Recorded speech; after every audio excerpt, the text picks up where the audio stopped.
Kasali sa naimbitahan sa Disney Content Showcase APAC 2022 sina Khalil Ramos at Gabby Garcia.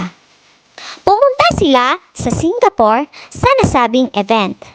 At doon, nakasama din nila ang kasamahang artista na sina Mavi Legaspi at Kylene Alcantara.